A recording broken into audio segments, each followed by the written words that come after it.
जय श्री कृष्ण।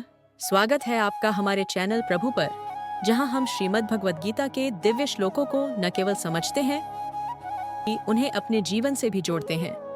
आज हम अध्याय पहले के दूसरा श्लोक को जानेंगे और देखेंगे कि यह हमारे जीवन में कैसे प्रासंगिक है। आइए आरंभ करें। श्लोक 2। संजय उवाच दृष्ट्वा तु पांडवानीकं व्यूढ़ं दुर्योधनस्तदा आचार्यमुपसंगम्य राजा वचनमब्रवीत। श्लोक का अर्थ।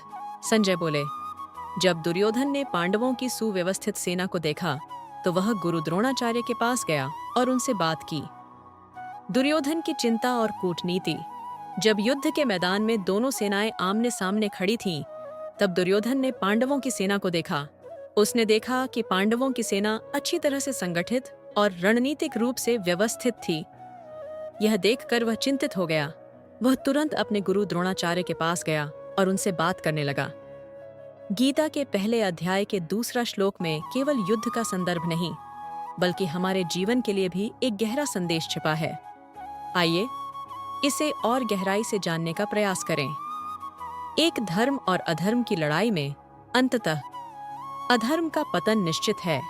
गीता में श्री कृष्ण और अर्जुन के संवाद से हमें यह शिक्षा मिलती है कि जब हम धर्म का मार्ग अपनाते हैं तो अधर्म की हार तय है। मेरे जीवन में मैंने देखा है कि चाहे कितनी भी उलझनें आएं, नैतिकता और सच्चाई का समर्थन करने वाले अंततः विजयी होते हैं। यह संदेश हमें याद दिलाता है कि कठिनाइयों में भी सच्चाई और ईमानदारी का बल हमेशा चमकता है। दूसरी, सही रणनीति और संगठन सफलता की असली चाबी। गीता के इस अध्याय में पांडवों की सुव्यवस्थित सेना यह दर्शाती है कि जब हम अपने कार्यों में योजना और संगठन को शामिल करते हैं तो हम चुनौतियों का सामना कर सकते हैं।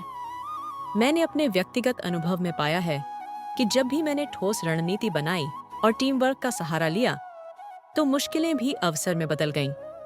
जीवन में भी यही बात सत्य है। सुविचारित योजना और एकजुट प्रयास हमें सफलता की ओर अग्रसर करते हैं। तीसरा, स्वार्थ और अहंकार संकट में अस्थिरता का कारण। श्री भगवान गीता हमें सिखाते हैं कि जब मन स्वार्थ और अहंकार से भर जाता है तो संकट के समय वह चकरा जाता है। दुर्योधन का चिंतित व्यवहार जब उसने पांडवों की व्यवस्था देखी, हमें यही संदेश देता है कि अहंकार से भरे विचार संकट में निर्णय लेने की क्षमता को कमजोर कर देते हैं। मैंने खुद अनुभव किया है कि विनम्रता, नम्रता, खुले मन से सलाह लेना और दूसरों के अनुभव को अपनाने से हम संकट में स्थिरता पा सकते हैं। हर श्लोक हमारे जीवन की सच्चाइयों को प्रकट करता है। जैसे जैसे हम गीता के ज्ञान में आगे बढ़ते हैं, हमें और गहरी समझ मिलती है।